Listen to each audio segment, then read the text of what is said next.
Bonjour, je suis Julien pour la boutique Pure Laine et je serai votre animateur pour le CAL CELI.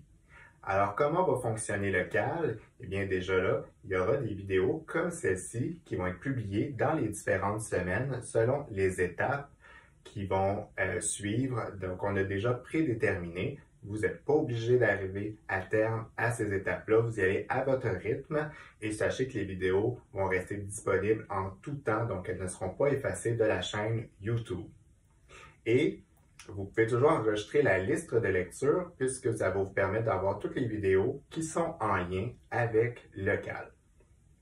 Dans la vidéo, si vous avez envie de sauter à une autre étape pour aller voir l'information plus loin, donc peut-être sauter l'introduction comme ça en ce moment, vous n'avez peut-être pas envie de la réécouter à nouveau, vous allez en dessous dans la description et il y a des marqueurs de temps. Donc, dans ce cas-ci, dans cette vidéo-là, il y a l'échantillon, la prise de mesure et à la toute fin, je vais vous faire les abréviations, donc la traduction des abréviations de l'anglais au français pour celles qui en ont besoin. Donc, si vous voulez sauter directement à cette étape-là, vous allez dans la description, vous allez trouver l'endroit qui vous intéresse et vous cliquez sur les minutes dans le fond et vous allez arriver directement à cet endroit-là dans la vidéo. Ensuite, pour tout ce qui est de l'interaction, ça se passe sur Facebook, sur le groupe d'entraide Pure Laine. Et si vous n'êtes pas inscrite, demandez à y avoir accès. On va vous accepter, assurément. Et dans le fond, n'oubliez pas d'utiliser, donc quand vous voulez publier soit une question ou tout simplement montrer votre progression, n'oubliez pas d'inclure au début de votre publication le hashtag CalCELI, tel qu'il est indiqué ici dans le bas. Pourquoi on fait ça? Comme ça, quand vous allez dans la loupe, vous pouvez écrire le hashtag CalCELI et vous allez avoir toutes les publications en lien avec le CAL. Donc, ça va venir filtrer ce qui nous intéresse comme publication dans le groupe d'entraide. Moi aussi, ça me permet de mieux retrouver les publications en lien avec le CAL et comme ça, me permet de répondre à vos questions. Mais les questions, posez-les à tous. Vous êtes aussi libre de répondre à tout le monde. Je serai là pour intervenir si jamais les gens n'arrivent pas à répondre ou tout simplement si je vois peut-être que la réponse a peut-être besoin d'une petite spécification ou quoi que ce soit. Donc, je serai là pour vous accompagner, mais tout le monde, c'est le but d'un CAL, c'est de s'entraider et de le faire tous ensemble. Alors, les étapes qui vont suivre, je vous donne un peu une idée des dates. Donc, comme je vous dis, à partir de cette semaine, vous allez faire votre échantillon et prendre vos mesures afin de choisir la taille que vous allez tricoter et vous assurer d'avoir, dans le fond, le vêtement qui vous fait le mieux possible. Par la suite, le 27 février, on va faire tout l'empiècement du haut. Donc, on part du col et on va se rendre jusqu'au moment où on sépare les manches. Et dans cette vidéo-là, bien sûr, je vais vous présenter la technique du Rosimina, qui est la petite, on va dire, broderie ou l'effet broderie, qui fait un bel ajout à notre chandail ou cardigan. Aussi, peut-être que je le publierai, donc je ne sais pas ce que moi je serai rendu, mais je vais vous parler de comment alterner vos écheveaux et ça va être très important dans ce cas-ci et aussi c'est le bon modèle pour le faire. Pourquoi? Bien, si vous tricotez particulièrement les couleurs foncées, soit comme moi, le nuit polaire, si vous avez pris Paris la nuit, Blackberry, ces trois-là, ce sont des laines teintes à la main foncées. C'est difficile de les faire les plus unis possibles. Évidemment, on vous envoie toujours les plus similaires qu'on peut, mais encore là, c'est toujours difficile avec les éclairages, tout ça. Il vaut mieux pas prendre de chance. On va alterner nos balles afin de s'assurer d'avoir une couleur le plus uniforme possible sans avoir des blocs de couleurs. Alors là, ça, je pense que ça va être très intéressant. Et si jamais vous faites juste écouter les vidéos sans participer au CAL, eh bien, c'est une information qui est bon en tout temps. Alors ça sera pour la première étape et on vous laisse environ 2 semaines pour le faire. Ensuite, on va au 13 mars. Dans le patron, on vous dit de tricoter le corps, mais moi, je décide de vous faire mettre les mailles en attente pour venir tricoter les manches, un peu pour 2 raisons.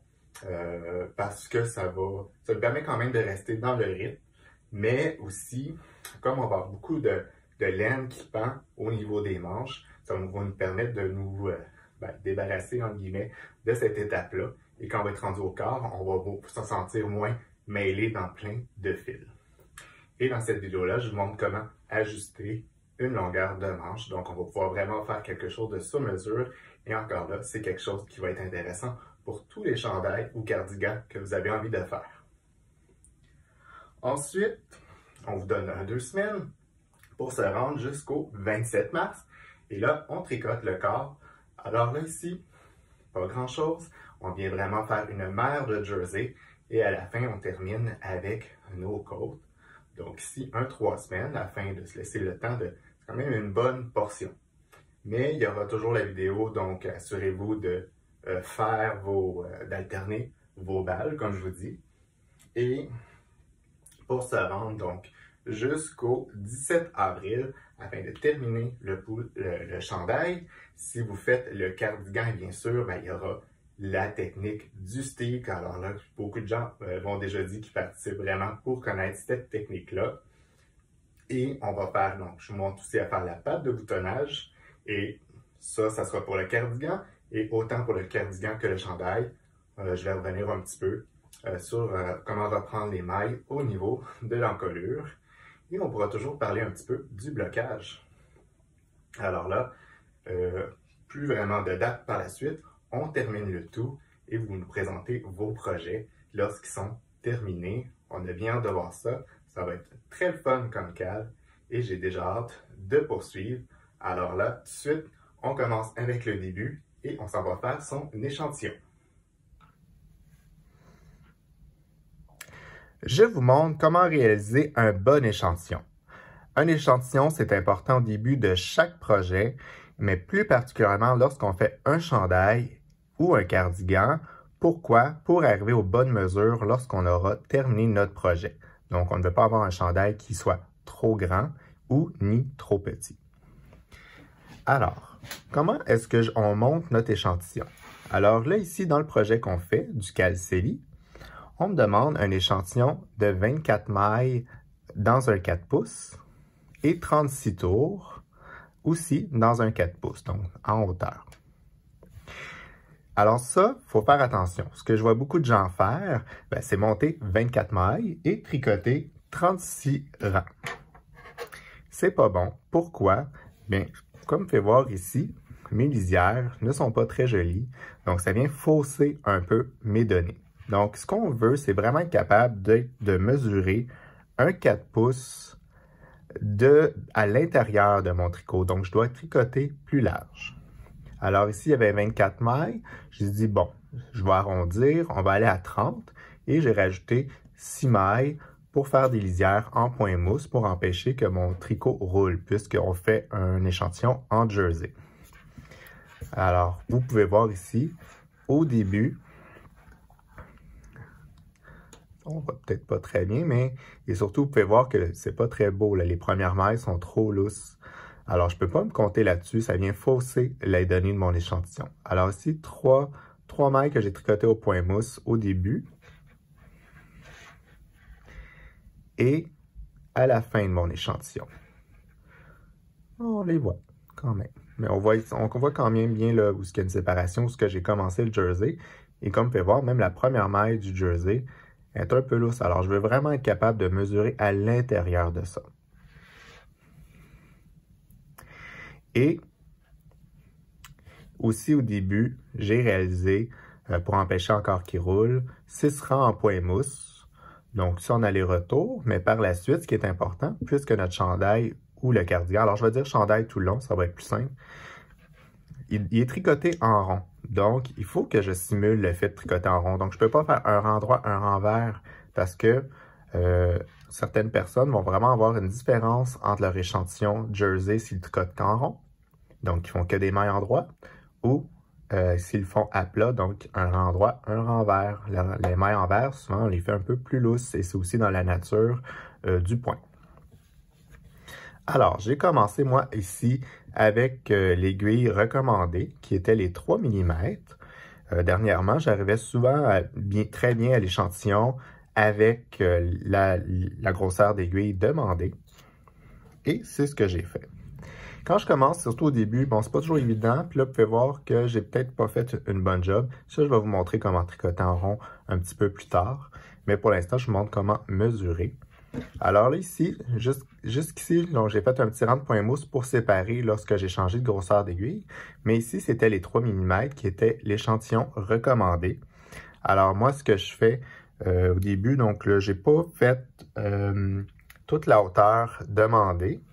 Mais souvent, moi, je vais mesurer à sec sur une largeur et une hauteur de 2 pouces. Moi, je trouve ça suffisant. Alors, j'ai pris ma petite règle et je suis venu donc mesurer un 2 pouces. Donc, c'est un peu plus facile. Donc, si c'était 24 mailles pour un 4 pouces, alors je divise en deux, ça me donne 12 mailles. Alors, je viens compter, je pars vraiment au début d'une maille, donc au début d'un petit V. Et là, je viens compter. Alors ici, j'ai compté 1, 2, 3, 4, 5, 6 et je suis arrivé à 16. Donc, moi, dans mon cas, ça veut dire que je tricote trop serré. Enfin, mes mailles sont trop petites, donc j'ai besoin d'ouvrir mon tricot. Je produis beaucoup trop de mailles pour la mesure demandée. Donc, je dois grossir mes aiguilles. Alors, si vous avez plus de mailles, vous devez grossir vos aiguilles. Si vous êtes plus lousse, alors si vous avez moins de mailles, donc vous seriez arrivé à 10, vous devez rapetisser. Alors, ça va vraiment influencer. Moi, j'aurais eu un chandail trop petit, malgré que le tissu, je le trouvais très beau, mais ce n'est pas l'échantillon demandé. Alors, quand même, j'avais une différence de 4 mailles. Oui, c'est bien ça. Alors, je dis, bon, je vais sauter tout de suite à des 3,5. À mon avis, je devrais être capable de récupérer le nombre de mailles dont j'ai besoin. C'est ce que j'ai fait. Et en le mesurant, j'arrivais autour de 13, 13,5. Puis je dis, bon, mais même si j'essaie de le bloquer un peu. Donc ça, c'est des mesures à sec. Je vais vraiment prendre ma décision lorsque je vais l'avoir bloqué, mais pour l'instant, je voulais déjà voir si ma grosseur d'aiguille, ça avait du bon sens. Encore là, j'ai mesuré en hauteur. En hauteur, j'arrivais, oui, donc encore là, j'ai divisé en deux, 36 tours ou 36 rangs si vous préférez. Donc, j'arrive ici à 18. Par contre, je me sens encore un peu trop étroit en largeur. Donc, je dis, je ne peux même pas me fier à 100% au blocage. J'ai dit, parfait, je vais aller avec un 0,25 de plus. Et je suis allé avec des 3,75. 3,75, j'y arrive.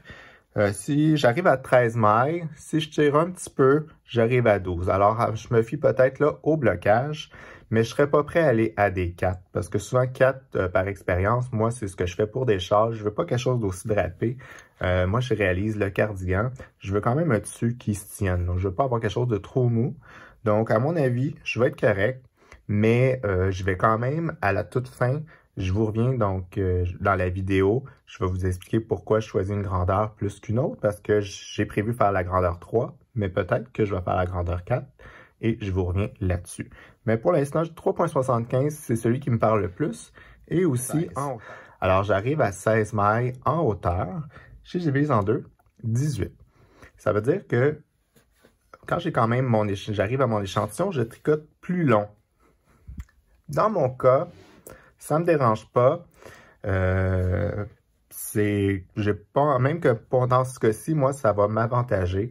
Ça va me permettre, moi, je sais que je vais allonger les manches. Je veux quand même un peu allonger le corps. Ça veut dire que je vais être capable d'allonger.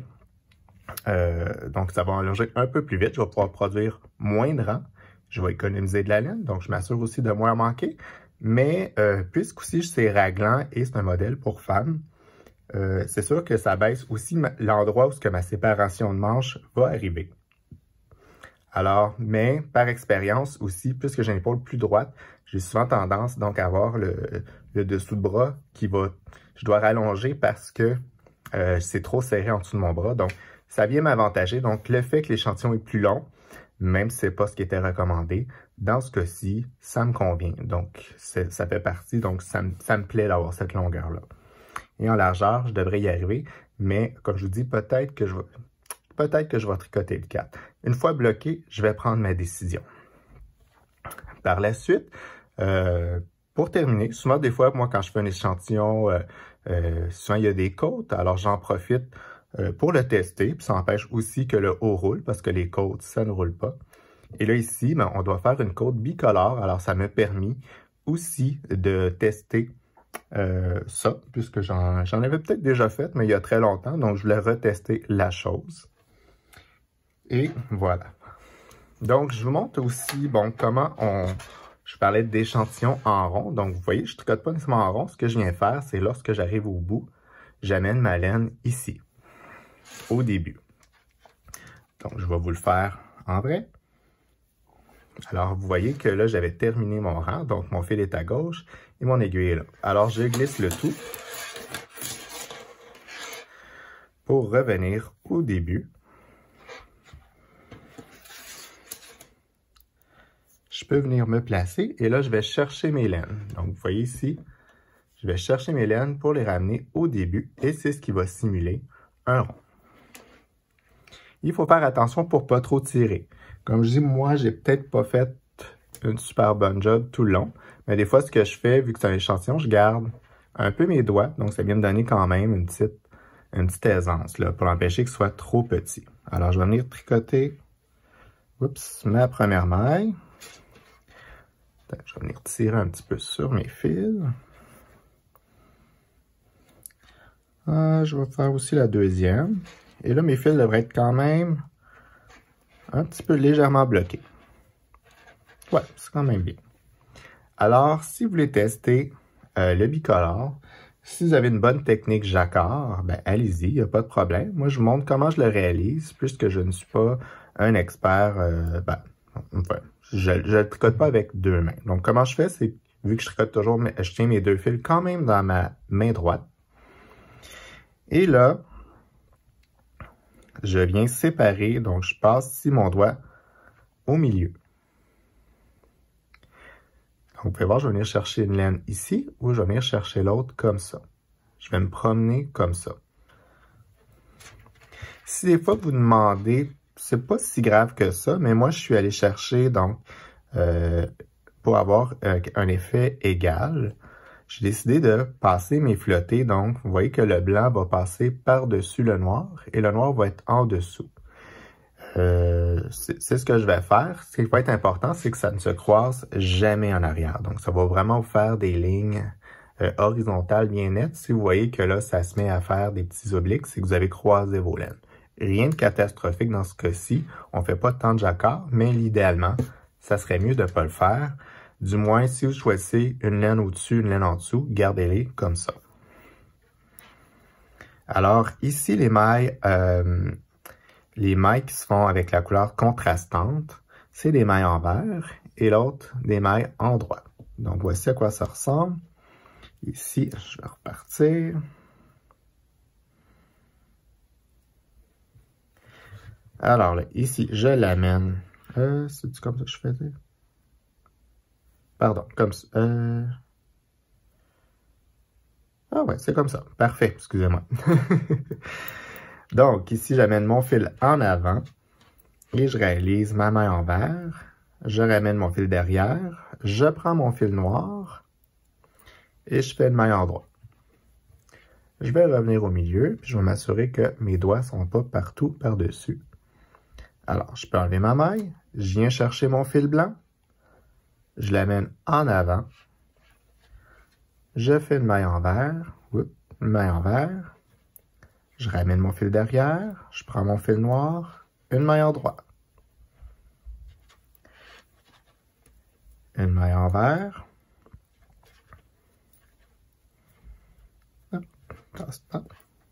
En droit. En vert.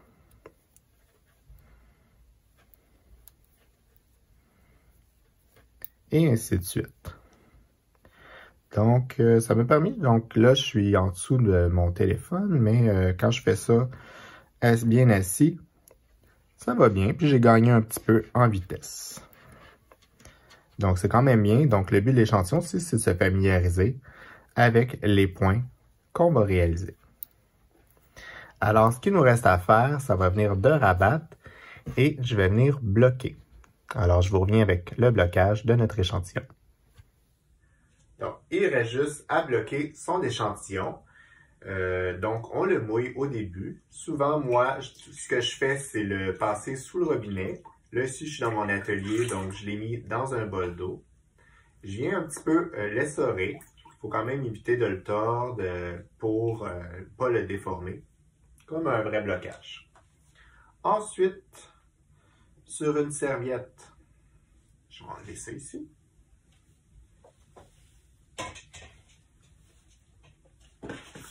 Sur une serviette, donc je viens l'essorer. Alors, je le mets dessus, je vais venir rouler pour enlever le surplus d'eau. Je vais tourner la serviette, je vais le refaire à nouveau. Comme ça ne prendra pas une éternité à ce qu'il sèche.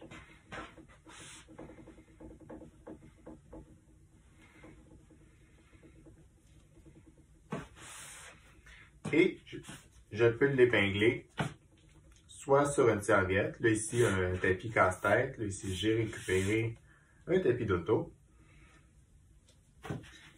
Et je viens donc le mettre. Donc, ici, le but, c'est de ne pas l'étirer. Tout ce que je veux, moi, c'est le mettre à l'écart. Donc, avoir des lignes droites pour être capable de bien mesurer par la suite.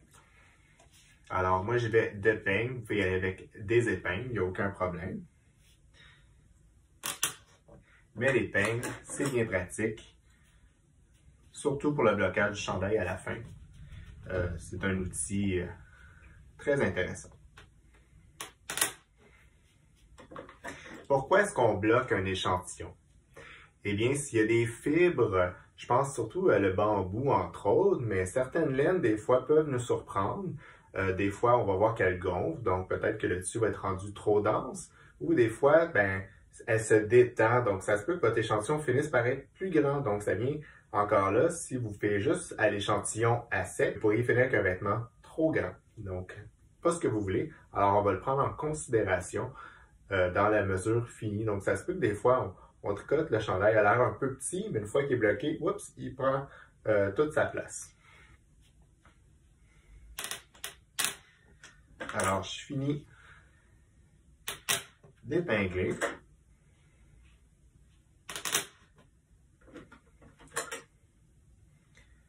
Donc, moi, l'échantillon du bas, je ne m'y vais pas vraiment. Les 3 mm, comme je vous disais, je ne vais pas m'attarder à ça.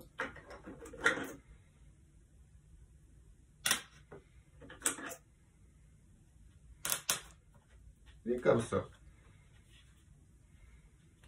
Et voilà, donc j'ai épinglé mon échantillon et je vais attendre qu'il sèche. Vous pouvez voir ici que moi j'ai coupé mes fils en arrière. Normalement, on le ferait peut-être pas nécessairement, surtout si vous voulez récupérer la laine, si vous en manquez à la toute fin de votre projet. On ne détricote pas son échantillon, on le garde jusqu'à la fin. Ça va être important des fois pour aller retrouver des données. Parce qu'on va essayer de s'ajuster un peu au fur et à mesure, mais pour ça, il faut être capable de mesurer son échantillon.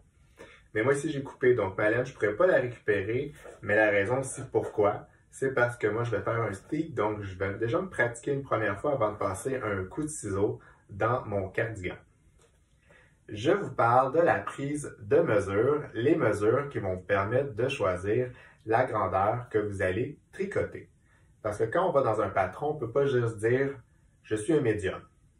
Pourquoi? Parce qu'un designer qui vient d'Europe, puis un designer américain, mais on n'a peut-être pas la même définition du médium, ça ne correspond peut-être pas à la même mesure. Et souvent maintenant, on voit beaucoup des patrons, comme dans celui qu'on fait, qui cherchent à ne pas discriminer les gens avec un numéro. Alors, on fait des grandeurs de 1 à 9 qui ne correspondent pas à des mesures qu'on retrouve en boutique. Alors, on doit trouver notre grandeur et la mesure qui va nous permettre de déterminer déjà au départ laquelle on devrait faire, eh bien, c'est le tour de poitrine. Donc, la mesure du tour de poitrine, ça va nous permettre de choisir la grandeur. C'est basé aussi sur une moyenne. Donc, dans ce sens où tel tour de poitrine, en moyenne, les gens vont avoir cette largeur d'épaule là, cette longueur de tronc là, cette longueur de bras là. Mais évidemment, ça ne peut pas prendre tout en considération. Ça ne prend pas chaque personne de façon individuelle. Il s'agit d'une moyenne. Mais on va commencer déjà avec cette mesure-là et on va voir où est-ce qu'on se situe par rapport à cette grandeur-là. Alors, pour le tour de poitrine, de l'autre côté, comment bien prendre sa mesure si vous le faites pour vous-même ou si vous le faites pour quelqu'un d'autre. Alors, c'est de le prendre vraiment ici, à la partie la plus large. Souvent, ça peut être soit au niveau des mamelons, mais il faut y aller vraiment à la partie la plus large. Donc, comme ça ici, je mesure. Et là, l'autre chose qui est importante, vous voyez, j'ai les bras dans les airs. Souvent, quand je prends la mesure de quelqu'un, il se met les bras comme ça. Et l'important, c'est que les bras soient baissés. Ça vient vraiment changer un peu la silhouette.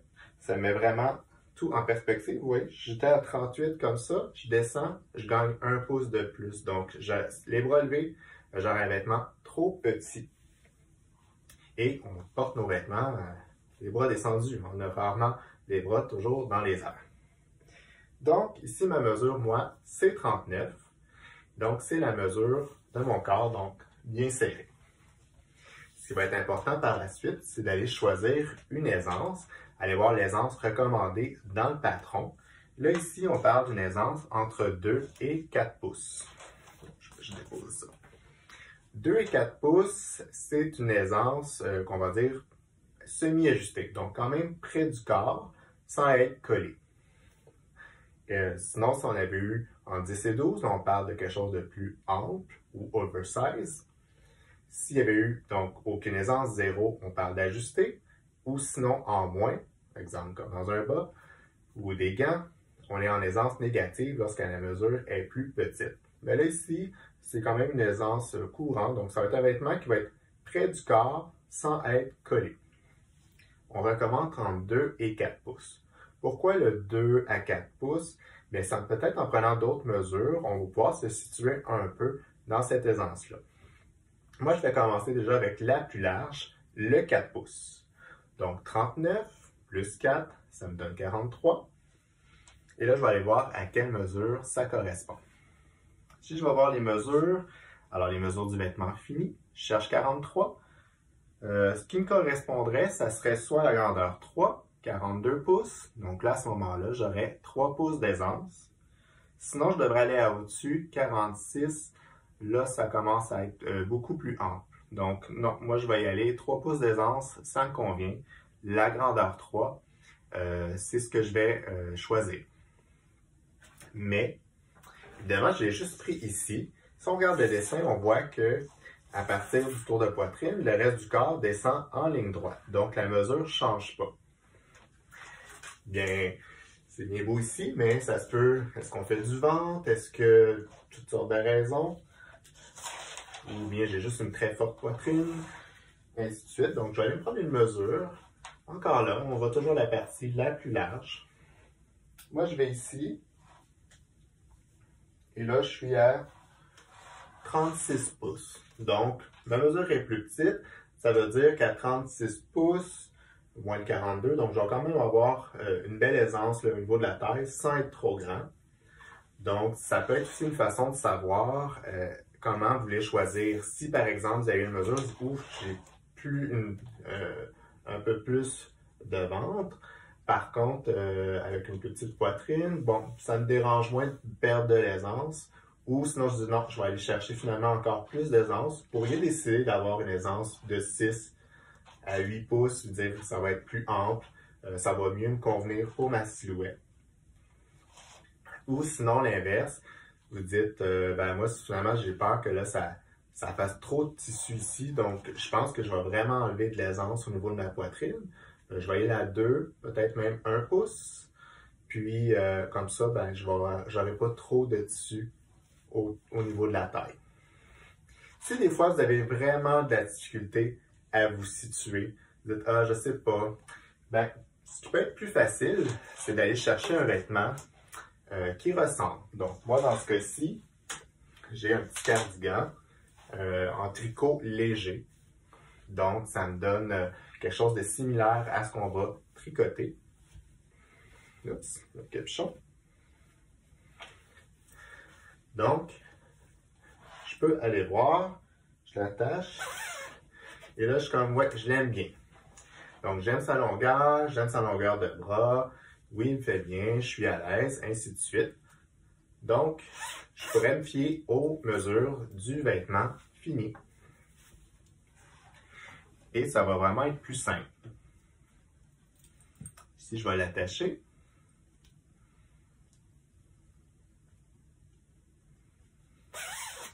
Et donc, pour prendre la mesure de poitrine, ça va se retrouver finalement à être sous la manche. Donc, je vais aller du dessous de la manche. Souvent, il y a une couture sur le côté jusqu'à l'autre couture.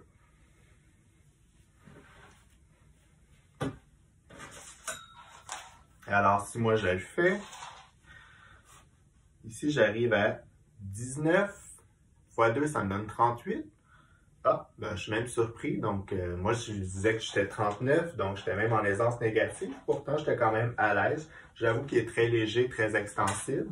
Donc, la grandeur 3 avec l'aisance recommandée, ça me convient. Donc, ça me confirme encore mon choix ou ça peut vraiment m'aider à déterminer qu'est-ce que je préfère là, au niveau des mesures pour avoir une meilleure lecture de mes mesures. Donc, si sur vous, vous dites, voilà, je ne sais plus quoi prendre, de prendre un vêtement qui nous fait bien, ça va déjà visuellement être plus facile à s'imaginer ce vêtement-là. Et l'autre mesure qu'il nous reste à prendre pour le corps, bien, c'est aussi la hauteur. Et je fais juste une légère parenthèse pendant que j'y pense. Donc, au niveau du cardigan, si jamais vous hésitez, aussi à la mesure à prendre, c'est des fois un petit truc de styliste. Moi, le cardigan, je le porte surtout ouvert, donc j'ai pas vraiment l'intention de le fermer. Donc, d'avoir moins d'aisance, ça me dérange moins. Pourquoi? Ben, ça va m'éviter d'avoir plein de tissu. Ça va garder mon cardigan un peu plus ouvert et ça va me créer une belle ligne verticale et ça allonge la silhouette. Donc, pour celles qui font le cardigan, ça peut être quelque chose d'intéressant à considérer. Et donc, voilà. Au niveau de la longueur, ben, la longueur qu'on parle pour le corps, c'est à partir du dessous de bras. Donc, pas coller-coller. Donc, je vais un peu comme mon chandail, je vais juste ici en dessous. Et là, je vais aller voir quelle longueur on me dit. On me dit 11 pouces. Alors là, 11 pouces, moi, ça arrive vraiment à la taille. Hein, l'endroit où on plie, c'est ce qu'on appelle la taille. C'est court. Pour moi, c'est court. Ben, enfin, surtout pour un homme, c'est pas une longueur standard. Ça peut bien faire. Moi, je préfère l'allonger. Question quand je lève les bras de ne pas avoir le nombril à l'air, malgré que plus l'emmanchure est près du corps, moins le vêtement lève. Donc, comme ici, vous voyez, mon t-shirt ne lève pas. Mais je préfère aller un petit peu plus long. Donc, ça, c'est souvent lorsqu'on fait l'achat de laine, c'est de voir est-ce qu'on en prend plus, est-ce que ça nous convient, est-ce qu'on veut un peu plus long. Mais je vous conseille de ne pas aller trop long non plus. On respecte un peu le style du vêtement. Donc, moi, sinon, le plus long que j'irais, c'est où est-ce que vous avez l'os de la hanche ici. Ça vient juste vraiment vous donner une belle longueur. Moi, si je vais avec l'os de la hanche ici, ben, je viens de prendre à peu près 3 pouces de plus. Donc, ça va respecter le style, puis je vais avoir une longueur intéressante. Mais, ouais, donc voilà. Mais faites attention, parce qu'il y a beaucoup de gens, des fois, disent je vais rallonger, ils veulent tout, surtout pour cacher leurs fesses. Mais les fesses, c'est un autre volume. Alors là, vous venez mettre par-dessus, vous venez vraiment vous changer la silhouette. Et l'autre chose, c'est aussi faire attention. Pourquoi on fait souvent des chandails crop? Donc, vous pouvez l'allonger un peu, mais crop, pourquoi? Bien, parce que si vous arrêtez ici au niveau des hanches, et si moi je suis un homme, j'ai pas de hanches, mais vous savez, des hanches, si vous arrêtez en plein milieu, là, vous venez de créer une longue ligne horizontale et visuellement, vous venez encore plus élargir votre silhouette. Tandis que quand on va ici, on va chercher une partie plus étroite, donc pour ça, les crops, on arrête à la taille. Mais là, vous venez un petit peu amincir votre taille et ça vous crée une belle silhouette, à la limite en sablier. Ce qui va nous rester, c'est les mesures de la manche. Donc, dans le patron, on vous indique la manche à 2 endroits, soit au niveau du biceps et au niveau du poignet. Donc, c'est les deux endroits. Pour colosse la manche, on va au plus large et on va rapetisser au plus étroit au niveau du poignet. Mais ça, tout de suite, je vais vous dire, je vais vous parler plus des ajustements et des mesures de la manche lorsqu'on sera à l'étape de la manche dans notre cale. Parce qu'une manche, c'est assez facile à ajuster. Et c'est dans le but aussi d'éviter des choses. Comme dans mon cas, moi, je vais l'allonger. Bien, comme je vais l'allonger, c'est évident que ça va rapetisser plus vite et je vais peut-être trouver ma manche trop serrée. Donc, je vais peut-être vouloir distribuer mes augmentations mes diminutions, pardon. On rapetisse donc mes diminutions plus séparées afin que ma manche ne rapetisse pas trop rapidement. Mais c'est exemple, vous avez un bras très, très court, vous devez rapetisser de 3 à 4 pouces. Bien, sinon, ça se peut que vous n'ayez pas terminé les diminutions et donc vous allez vous retrouver avec un poignet beaucoup trop large. Mais ça s'ajuste quand même facilement. Et comme je vous dis, je vous y reviens. Mais on peut quand même prendre les mesures, voir si, encore là, c'est des mesures qui correspondent bien. Alors, au niveau du biceps, pour prendre sa mesure, je vous conseille de plier le bras. Comme ça, hein, ça fait une petite différence. Et donc, moi, je suis à 11 pouces et demi. Alors, si j'étais allongé, j'étais à 11 et j'arrive à 12 lorsque je plie. Je force même pas, c'est juste plier normal. Alors, à 11 pouces et demi, je vais voir, et là, moi, je suis à 14 pouces et demi pour la grandeur 3, ce qui me donne 3 pouces d'aisance. C'est encore très bon pour moi. Souvent, 2 pouces même, là, j'aurais été très à l'aise avec ça. 4 pouces, je pense que ça aurait été un petit peu trop grand. Je ne veux pas non plus avoir trop de tissu qui flotte au niveau du bras. Je veux que ça suive la forme de mon bras, ni trop lousse, ni trop serré. Donc là, ça me convient. Et au niveau du poignet, là, par contre, un poignet, c'est petit, il va y avoir des côtes. Les côtes, ça va déjà venir rapetisser. Mais ce que je vais faire pour vérifier la mesure, ici, moi, pour la grandeur 3, wrist, c'est 9 pouces. Alors, je vais me prendre 9 pouces et vous pouvez voir que j'ai quand même du lousse. Mais les côtes vont quand même m'aider à ce que ça soit plus près de mon poignet. Mais ce que je vais vérifier, c'est si ça passe à travers ma main. Parce que votre poignet, il est plus petit que la paume de votre main. Donc, c'est important quand même d'être capable de rentrer notre manche au niveau du poignet sans l'étirer au maximum. L'extensibilité du tricot va être prise en considération, mais non plus, on ne peut pas y aller à un extrême pour faire craquer notre vêtement. Donc, 9 pouces, moi, ça passe bien. Je plie un peu ma main, mais quand ça va être un tricot, ça va passer très bien. Donc, encore là, une fois la grandeur 3, ça me convient. Et ça, je vais vous y revenir parce que c'est pas parfait non plus, ces deux mesures-là. Si vous pouvez voir, moi, dans mon cas, et par expérience, ici, je suis quand même large de l'avant-bras. Donc, je suis un peu comme les bras de Popeye, si je peux vous imager ça un peu. Donc, ici, vous voyez, je suis à 10 pouces et demi. Donc, moi, j'ai juste une différence d'1 pouce jusqu'à mon avant-bras. Donc, si je fais les diminutions qui sont demandées dans le patron, eh bien, je vais être très serré à ce niveau-là. Ça fait bien d'ici, ça fait bien de là, mais là, ici, je perds complètement mon aisance. Donc, ça aussi, je vais vous montrer comment ajuster, parce qu'on n'est pas obligé de le faire en triangle.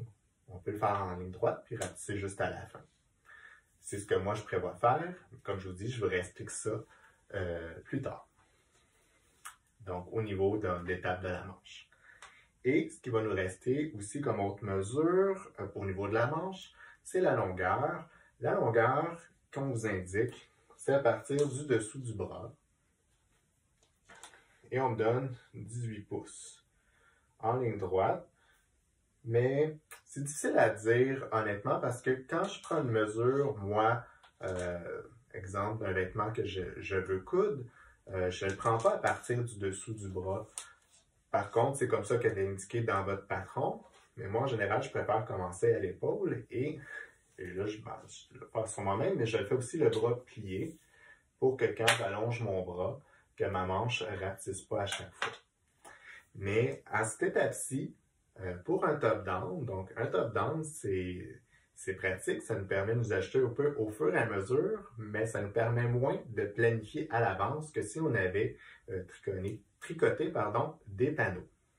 Alors cela, quand on sera au niveau de la manche, je pense que c'est là qu'on va vraiment vérifier de combien on doit rallonger notre manche. C'est quand même intéressant d'avoir la longueur 18 pouces. Ça nous permet de savoir par rapport au patron, est-ce que je suis 2 pouces plus petit, 2 pouces plus grand, donc comment je me situe par rapport à ça. Mais par contre, si je pense que je vais le faire par rapport à mon échantillon, s'il est un peu différent, comme je disais, moi dans mon échantillon, j'ai plus de mètres, donc je vais rallonger plus vite, donc je vais calculer ça. Ça va bien se faire, mais pour l'instant, on n'a pas besoin de se concentrer là-dessus. Il reste une dernière mesure dans le patron. Ici, la mesure n'est pas vraiment importante dans ce cas-ci, c'est l'encolure. Pourquoi je dis pas importante? Si on voit donc la photo sur le modèle, on voit que c'est quand même une encolure qui est assez évasée. Mais dans un autre projet, ça peut être intéressant d'aller voir le tour de cou et d'aller voir quelle aisance on met. Des fois, on peut voir des comme je vais être trop, non, ça va être trop serré, je suis pas à l'aise. Ça nous permet peut-être de dire je vais commencer avec la grandeur d'un autre, ainsi de suite. Mais dans ce cas-ci, je ne m'attarde pas trop là-dessus. Mais c'est pour ça que des fois qu'on a aussi l'encolure, si on trouve ça trop petit. Moi, dans mon cas, je dis même que ça me déplaît un peu qu'elle soit aussi évasée, mais comme on reprend des mailles pour aller faire des côtes au niveau de l'encolure, je vais probablement faire un peu plus long, comme ça pour ratisser le plus possible le trou. Je ne pourrais pas exagérer non plus, mais je vais le tricher un petit peu de cette manière-là.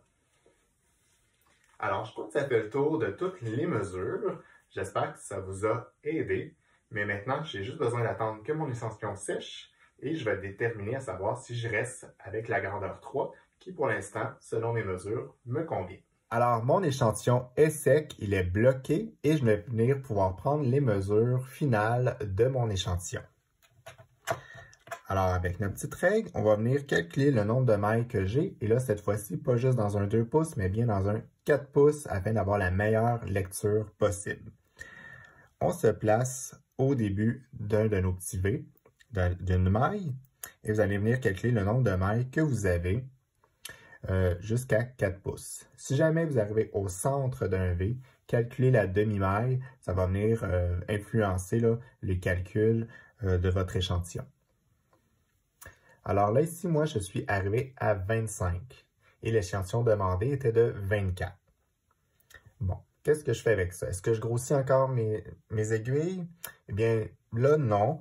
Si déjà vous vous souvenez, quand je suis venu bloquer, je suis juste venu me le mettre à l'équerre sans venir les tirer. Alors, à mon avis, peut-être qu'avec le blocage, je suis quand même capable d'aller gagner un petit peu de largeur. Mais je vais venir quand même calculer la mesure que ça me donnera autour de poitrine sans étirer. Donc, combien ça me donne si je garde mon échantillon de 25 mailles? Alors, je vous montre comment venir calculer ça un petit peu plus loin. Mais juste avant, je vais aussi en profiter pour mesurer mes côtes. On ne les a pas fait pour rien. Alors, toujours dans un 4 pouces, on demandait d'avoir 26 mailles. Et là, ben moi ici, j'ai réussi à avoir mon 26 mailles, donc ça fonctionne. Si jamais vous êtes un peu plus petit, c'est correct. Je pense que vous pouvez garder quand même cette grosseur d'aiguille-là. Ça serait plutôt si vous êtes plus large que ça, eh bien vos côtes ils vont peut-être plutôt avoir tendance à s'évaser plutôt que de rapetisser. Alors, il faudra penser à venir chercher une aiguille plus petite lorsque vous ferez vos côtes.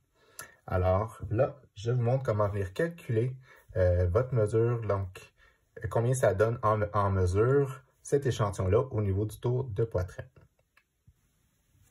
Alors, comme je vous disais, si je décidais de garder mon échantillon tel quel, donc à 25 mailles pour un 4 pouces, eh bien, quelle mesure ça me donne? Là, ici, la mesure que je vais venir chercher, c'est au niveau du tour de poitrine. Alors, la façon de savoir, déjà, on va commencer à savoir combien on fait de mailles pour 1 pouce. Alors, je vous disais que j'avais 25 mailles pour 4 pouces. Je divise par 4.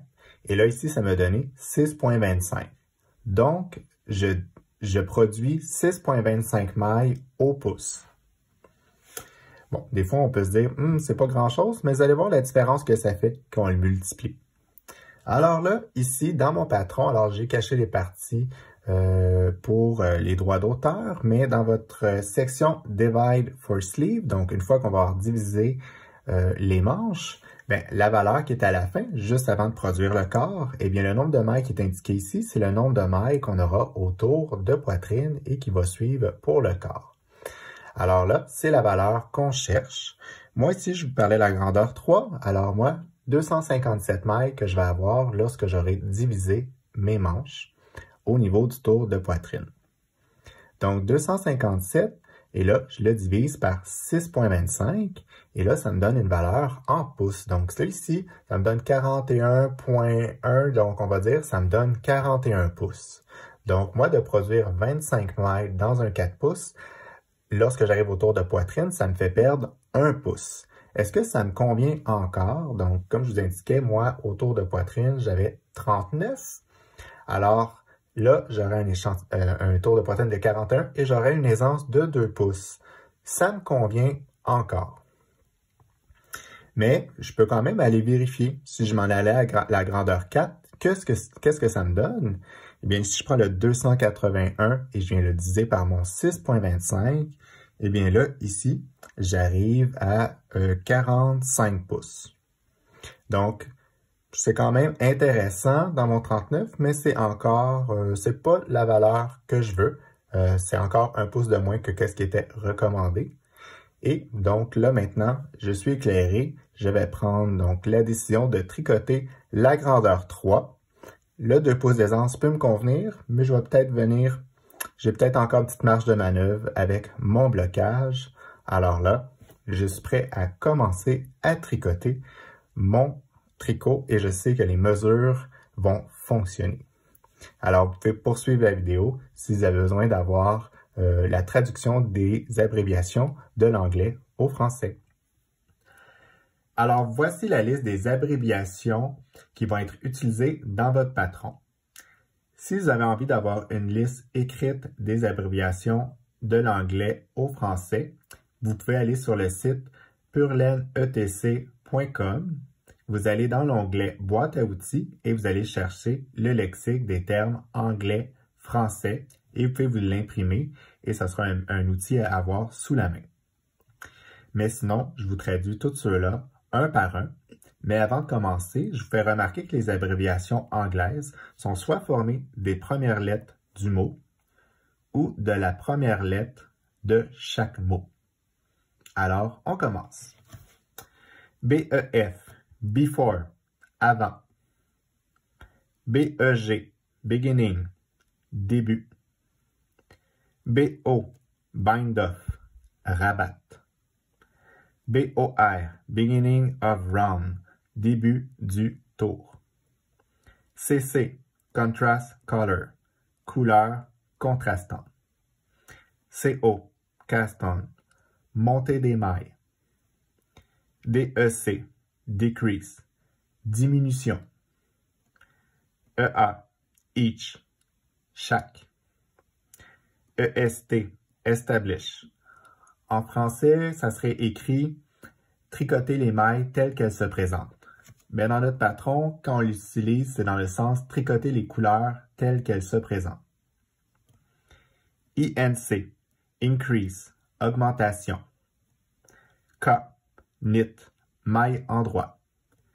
Je vous fais juste remarquer que quand vous voyez un K tout seul, on vous indique la maille endroit. Mais si vous voyez dans le texte knit écrit en toutes lettres, il s'agit du verbe tricoter. K2 tug, knit two stitches together. 2 mailles endroit ensemble. Et il s'agit d'une diminution. KFB, knit into the front and back of the same stitch. Donc, une maille endroit tricotée dans le brin avant et arrière de la même maille. Il s'agit d'une augmentation. LN, left needle, aiguille de gauche. M, au pluriel aussi, markers, marqueur ou marqueur au pluriel. Make one left, une augmentation intercalaire gauche. Make one right, une augmentation intercalaire droite. MC, main color, couleur principale. P, pearl, une maille en verre. PL, place, placer. PM, place marker, placer un marqueur. REP, repeat, répéter. RND, ou au pluriel, tour, ou tour au pluriel. RN, right needle, aiguille de droite. RS, right side, donc l'endroit de notre ouvrage. RSM, ou au pluriel, donc marqueur pour la section Rosimina. SL, slip, glisser. SM, ou au pluriel, slip marker, donc glisser marqueur. SSK, ou en français GGT, glisse, glisse, tricote. C'est une diminution. ST, ou au pluriel, stitches, maille, ou maille au pluriel. WYIF, with yarn in front, avec le fil en avant. WYIB, with yarn in back, avec le fil en arrière. WS, wrong side, l'envers de notre ouvrage. Et on nous indique que des crochets, il s'agit d'une répétition. Donc, on va répéter l'étape un X nombre de fois à l'intérieur d'un crochet. Et voilà, ça fait le tour des abréviations. Et maintenant, vous avez tous les outils nécessaires afin de commencer votre tricot.